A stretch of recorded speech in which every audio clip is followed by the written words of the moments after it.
What can you say about what Wade was able to do there coming out after basically sitting idle for an hour? Yeah, well, it wasn't quite an hour, but it felt like it was 4 hours. You know, we knew that rain was coming. They hit it right on the head. They said it was going to come around 9:55.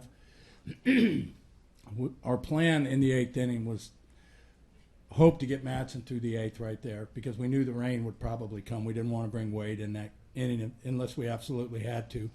But the plan was if anybody got into scoring position or 2 outs, runner on and Encarnacion, we were going to bring Wade in. But Batista ended up hitting a 2-run homer. Encarnacion gets on. I got to bring Wade in the ballgame right there to hold it, right? And I was just hoping that the rain delay, they kept telling me it would be a 15-minute rain delay. So Wade got through it, and then it was like a 20-minute rain delay, 20 minutes to get the field ready. That's 40, 45 minutes. And Wade did a great job of coming upstairs to the weight room, getting a heat pack on his arm and his shoulder. He was on the bike. He was moving around. He was playing catch. And I kept checking with him, how do you feel? How do you feel? And he said, I'm okay. I'm all right. I'm okay. But you get to 45 minutes, and it gets, a little nerve-wracking there. But, we decided to send Wade back out. I looked at Holly, and Holly said, don't worry about nothing. Wade wants to go to the World Series. He's going to be fine. So that gave me a little bit of comfort coming from a fellow closer. And even when he got, a runner on third and nobody out, I just knew Wade had that extra gear that he finds in those situations, and boy, did he find it. And with the decision to send Madsen, if the rain hadn't been coming, would you have just sent Wade for 6? No, I don't think so. I think Madsen's been so good for us all year long. We would have started the inning with him. We were more than ready to bring Wade in if anything developed, but he ends up getting an infield hit, gets an out, and then, made a mistake on a pitch up in the zone, and Batista kills those pitches. But I think, our plan was good. If a runner got in a scoring position or 2 outs and Encarnacion, we were going to bring Wade in. Right behind Andy. I suppose this is hypothetical, but if it were 2-1, would that plan have changed in the 8th? You guys got that tack-on run to make it 3? It helped. That third run definitely helped. Again, I think we probably would have stayed with the same plan because Madsen's been so good for us all year long. Take us through the play. Lorenzo's at first.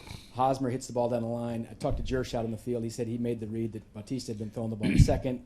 Take us through that one. Jersh has done his homework, and that was a huge send right there. It worked because Haas made a big turn coming around first base. It worked because Lorenzo Cain never slowed down. He didn't just take for granted that he was going to third base.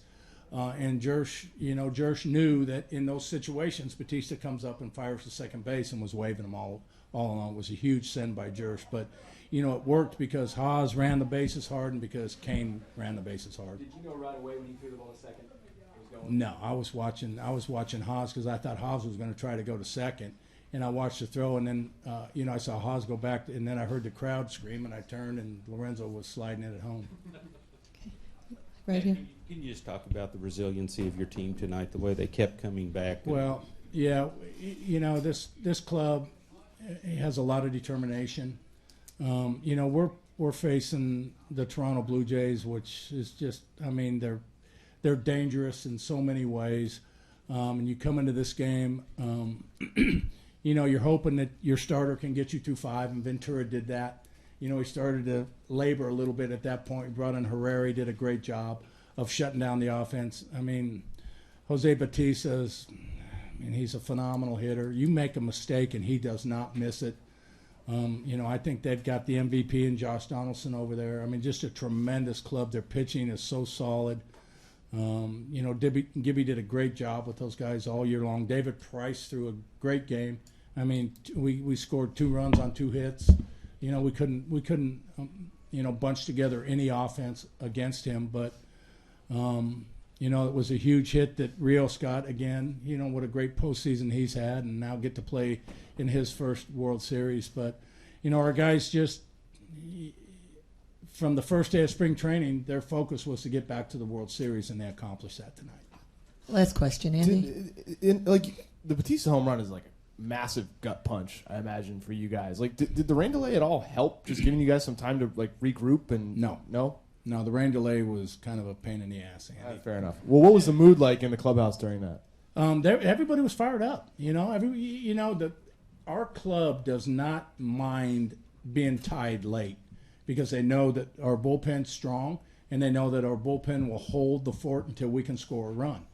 And the mindset was, okay, let's just go out, score a run. We've got Wade for the ninth inning to close this thing out for us. Let's do it right here. And it was an unconventional way to score a run, but, that's kind of Royals baseball. We did it on speed and athleticism and, found a way against a really good closer in Osuna, throwing 97, 98 miles an hour, to put a run on the board. Okay, one last one, Ned. Well, It's I guess big picture. Alcides just came in. He's the MVP. Last year, Lorenzo was the MVP of the ALCS.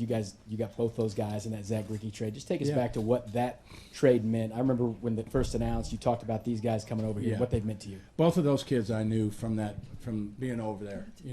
I knew Lorenzo Cain. I knew Esky. I used to bring Esky to big league spring training when he was an A-ball because I used to love to watch him play. So for him to get the MVP this year is very satisfying to me. I've always known he was an MVP type of player in these types of situations. So I'm very excited for him.